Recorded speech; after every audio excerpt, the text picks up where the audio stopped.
The security footage shows him clearly. Gate 47, Denver International Airport, 11:43 p.m. Marcus Webb, 34 years old, wearing a gray hoodie and carrying a black duffel bag. Scanning his boarding pass for United Flight 2891 to Boston. The timestamp is there. The barcode beeps. The gate agent smiles. He boarded the plane. 147 passengers saw him. The flight attendants checked his ticket. He sat in seat 18C, middle seat, coach class. The woman in 18A, Sharon Dietrich, a real estate agent from Aurora, remembers him vividly. He smelled like cigarettes and mint gum. He apologized for climbing over her. His hand was shaking. The plane took off at 12:17 a.m. It landed in Boston at 5:52 a.m., 17 minutes ahead of schedule.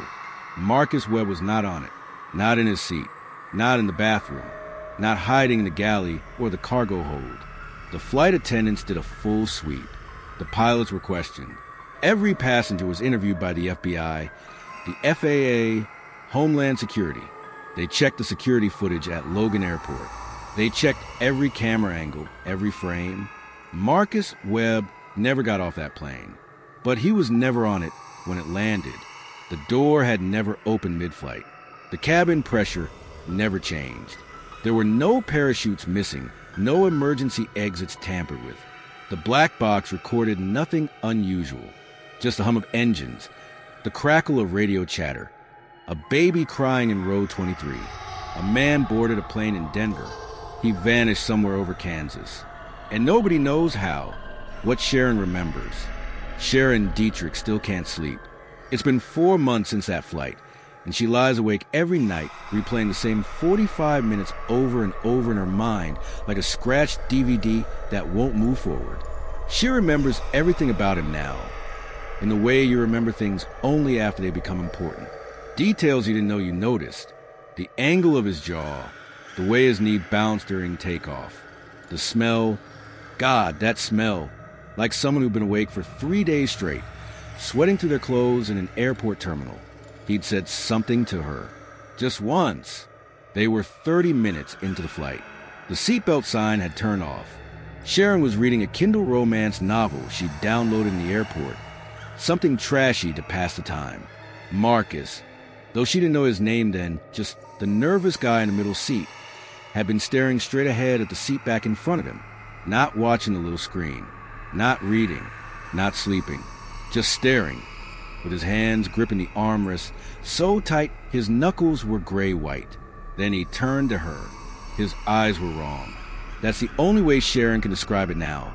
To the FBI agents and the reporters and the true crime podcasters who won't leave her alone, his eyes were wrong. Too wide, too wet, like he was looking at something behind her. Something she couldn't see. Do you ever feel like you've lived this day before? He asked. Sharon had laughed nervously. Like deja vu? No. His voice was flat. Like you've lived it exactly. Every word. Every second. Like you're watching yourself from outside your body. And you already know what happens next, but you can't stop it. Sharon didn't know what to say to that. She'd smiled uncomfortably and gone back to her book, hoping he'd take the hint. He didn't say anything else. 15 minutes later, Sharon had to use the bathroom. She asked him to let her out. He stood up, stepped into the aisle, and she squeezed past him. The bathroom at the front of the coach cabin was occupied, so she walked to the one at the back. When she returned to her seat, row 18, aisle seat A, the middle seat was empty. Marcus Webb was gone. She assumed he'd gone to the bathroom too, but he never came back. 20 minutes passed, then 30. Sharon started feeling uneasy. She pressed the call button. A flight attendant came over, a blonde woman in her 50s named Carla. The guy in the middle seat, Sharon said. Is he okay? He's been gone a while. Carla frowned. What guy? The man in 18C. Tall, gray hoodie. He got up like half an hour ago. Carla's frown deepened. Ma'am, that seat's been empty the whole flight. Sharon's blood went cold. No. He was sitting right there. I had to climb over him to get to the bathroom. He was right there. Carla looked at Sharon the way you look at someone who's confused, maybe drunk. I checked the cabin after takeoff. That seat was vacant. "Check the bathrooms," Sharon insisted. "Please." Carla did. Both bathrooms were empty. She asked the other flight attendants. None of them remembered a passenger in 18C. They checked the manifest. Seat 18C had been purchased online 3 hours before the flight, paid for with Visa debit card under the name Marcus Webb. But according to gate logs, he'd scanned his boarding pass and then nothing. No confirmation that he'd actually boarded, except Sharon knew he had. She'd sat next to him. She'd smelled him. She'd heard his voice. Do you ever feel like you've lived this day before? The plane landed. The FBI got involved. And Sharon Dietrich learned that she wasn't the only one who remembered Marcus Webb. There were 6 others. Passenger 12D, Raymond Cho, a software engineer from San Francisco. He'd been sitting 2 rows behind Marcus. He remembered seeing him clearly. Gray hoodie, black duffel bag, nervous energy. Raymond had gotten up to stretch his legs. About 40 minutes into the flight, he walked past row 18 on his way to the bathroom. The middle seat was empty, but Raymond was certain someone had been sitting there earlier. He remembered looking down the aisle during boarding, seeing the guys settle in, tucking the duffel bag under the seat in front of him. Passenger 9B, Melissa Tran, a nurse flying home after visiting her sister. She remembered Marcus too. She'd been standing in the aisle, waiting for the overhead bin traffic to clear during boarding, and Marcus had been right behind her. She remembered because he'd been muttering something under his breath. She couldn't make out the words, but the tone was urgent, desperate, like a prayer. When she glanced back at him, he was staring at his hands. There was something written on his left palm in blue ink. She couldn't read it, but it looked like numbers. Passenger 23F, Jordan Wallace, a college student heading back to Boston University. He was sitting in the back, near the bathrooms. He'd seen Marcus walk past his row during the flight. He was sure of it. Marcus had gone into the rear bathroom and stayed there for what felt like 10 minutes. Jordan remembered because he needed to use it himself and was getting impatient. But when he checked later, when the flight attendant asked if anyone had seen the man from 18C, the bathroom had been empty. Jordan had knocked. No answer. He'd tried the door. Unlocked. Empty. For other passengers, scattered throughout the cabin, gave similar statements. They remembered him. They'd seen him, spoken to him, watched him move through the cabin. But when the plane landed, he was gone. The flight attendants insisted he'd never been there. The manifest showed an empty seat. The cameras at the gate in Denver showed him scanning his pass, but nothing after that. It was as if Marcus Webb had stepped through the boarding door and into some invisible crack between reality and wherever people go when they vanish. 3 days after flight, a maintenance worker at Denver International Airport found a black duffel bag shoved behind a trash can near Gate 47. Inside, a North Face jacket, men's size large, a phone charger, a half-empty bottle of Xanax prescribed to Marcus Webb, a beaten-up Moleskine notebook. No ID, no wallet, no phone. The FBI seized the notebook. What they found inside made everything worse. The pages were filled with frantic handwriting. Some entries dated, some not. The earliest entry was from 6 months before the flight.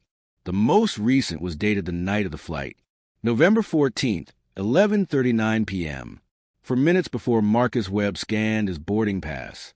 The entries were disturbing, obsessive, paranoid, but worst of all, they were specific. September 3rd. I'm starting to remember things that haven't happened yet. Or maybe they have. I don't know. I woke up this morning, and I knew what Rachel was going to say before she said it. Not a guess. I knew. Every word. I tried to change it. I interrupted her, said something different, but it happened anyway. Like the script doesn't change no matter what I do. September 19th. I think I've lived through this before. Maybe more than once. There are moments where I feel like I'm underwater, watching myself move and talk, but I'm not in control. Yesterday, I went to the grocery store and I knew that the cashier was going to drop the eggs. I even said be careful before she picked them up. She looked at me like I was insane. Then she dropped them. She laughed. How did you know? I didn't answer. How could I? October 11th. I looked it up. Temporal loop. Closed timeline curve. Deja vu. None of it fits. This isn't a loop. It's not repeating. It's like I'm moving through time, but time already happened. Like I'm walking through a museum of my own life, and I can't change any of the exhibits. Rachel thinks I'm losing it. Maybe I am. October 30th. I know what's going to happen. I know when I'm going to die. November 15th, 3:47 a.m. I'm going to die on a plane. I've seen it, not in a dream. In my memory, I remember dying. I remember the feeling of it, the cold, the fear. I remember people screaming. I remember the oxygen mask dropping. I remember looking out the window and seeing nothing but black. I have to stop it. I have to change it. If I don't get on that plane, if I can just not get on the plane, maybe it won't happen. Maybe I can break it. November 14th, 11:39 p.m. I'm at the gate. I wasn't going to come. I swear I wasn't. But I'm here. I'm holding the boarding pass. My hand is shaking. Why am I here?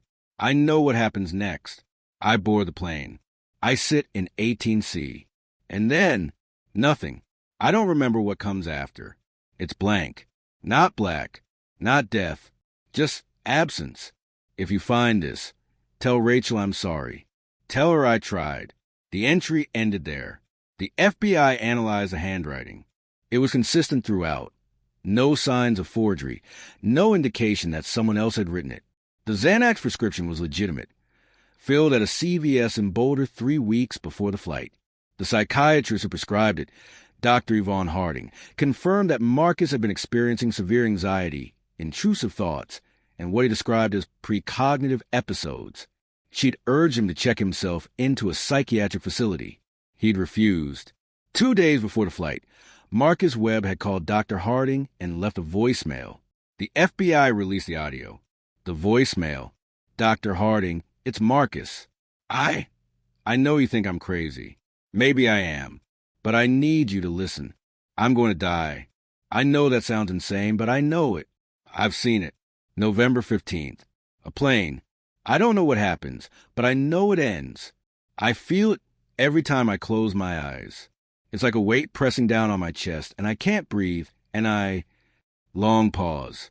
Breathing ragged and fast. I tried not to book the flight. I really did. But I keep ending up at the airport. Like I don't have a choice. Like I'm being pulled there. Do you understand? I'm not making the decision. It's already been made. I'm just moving through it. Another pause. The sound of people talking in the background. Airport announcements. The beep of a gate scanner. I'm here now. I'm at the gate. I'm going to board. I don't know why. I don't want to, but I know I will. And I know I won't come back. His voice drops to a whisper. If something happens, if I disappear, tell Rachel I loved her. Tell her it wasn't her fault. Tell her I tried to fight it. But some things can't be stopped. The voicemail ends. What Rachel knows. Rachel Moreno, Marcus's girlfriend of 2 years, was interviewed by the FBI 6 times. Each time, she told him the same thing. Marcus had been different for months. Paranoid, distant. He'd wake up in the middle of the night, sweating, saying he'd had the same dream again. But he wouldn't tell her what it was. He'd started writing in that notebook constantly, scribbling things down like he was afraid he'd forget. He'd stopped making plans, stopped talking about the future. It's like he knew he didn't have one, Rachel said. The night before the flight, Marcus had kissed her goodbye. He'd held her for a long time, longer than usual. When she asked if he was okay, he'd smiled. But it wasn't a real smile. It was a smile of someone who'd already said goodbye. I'll see you soon, he'd said. He never came back. Rachel tried calling him. His phone went straight to voicemail. She texted him. No response. She called the airline. They told her he'd checked in but never boarded. Except he had boarded. 6 passengers remembered him. Sharon Dietrich had sat next to him. But the plane landed without him. The FBI's official statement. There is no evidence of foul play. Marcus Webb's disappearance remains under investigation. But off the record, the agents assigned to the case have their own theories. One theory, Marcus Webb never got on a plane. The passengers who remembered him were experiencing mass hysteria or suggestive memory implantation. Humans are unreliable witnesses. Memory is malleable, but 6 people, all describing the same man, in the same clothes with the same nervous energy? Another theory. Marcus Webb got on the plane, then somehow got off before takeoff. Maybe he panicked. Maybe he slipped past security.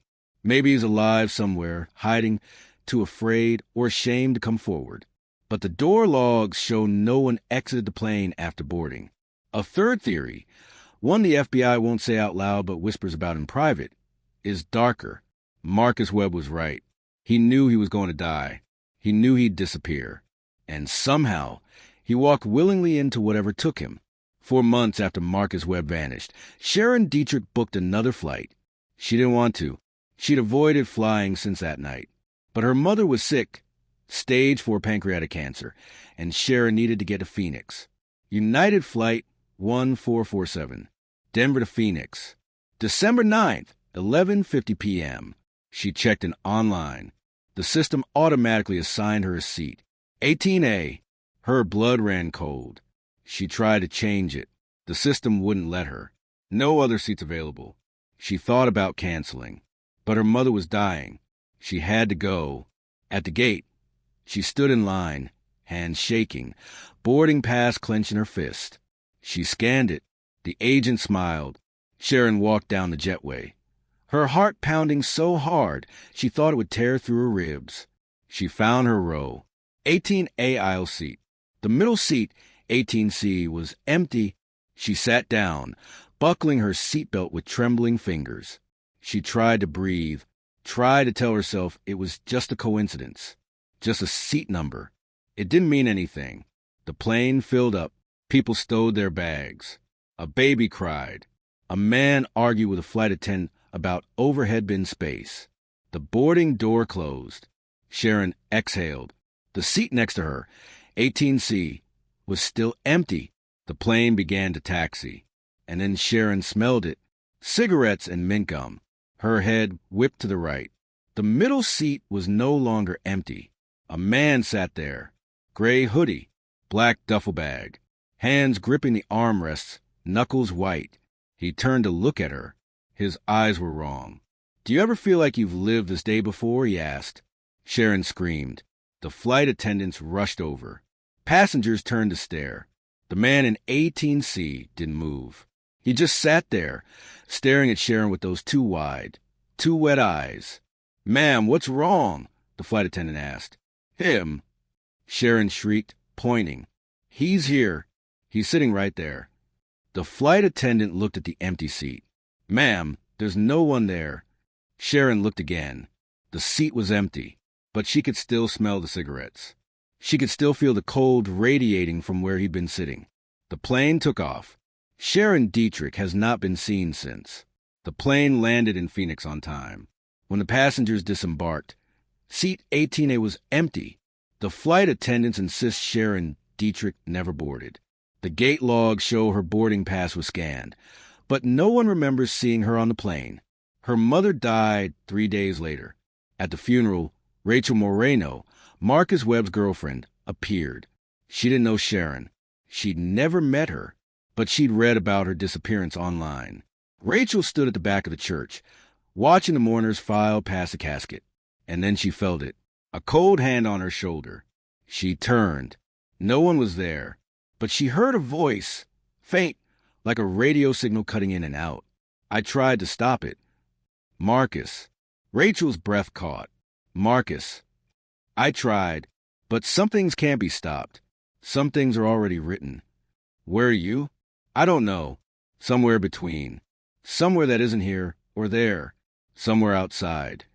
"How do I find you?" A long pause. Then, "You don't. You just wait. Eventually, you'll board the plane too. Everyone does." The voice faded. Rachel hasn't flown since. It's been 8 months since Marcus Webb vanished.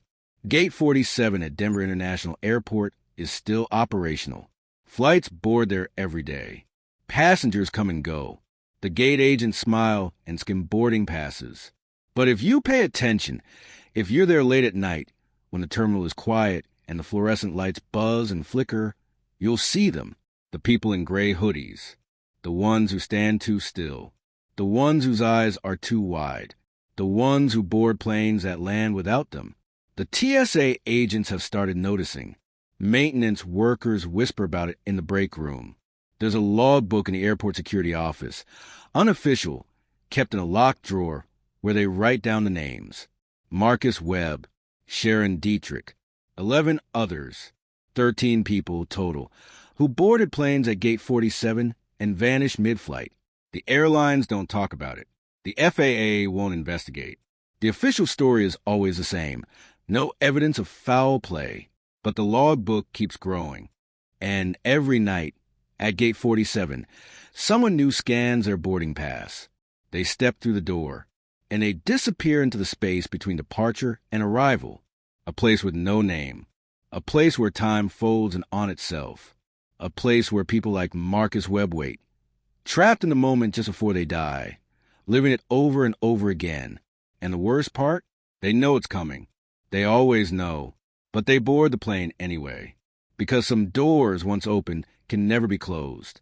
If you ever felt like you've lived a moment before, if you've ever had the unshakable feeling that you're watching your life from outside your body, unable to change what comes next, pay attention. Check your ticket. Check your gate. And if it's Gate 47, don't board the plane.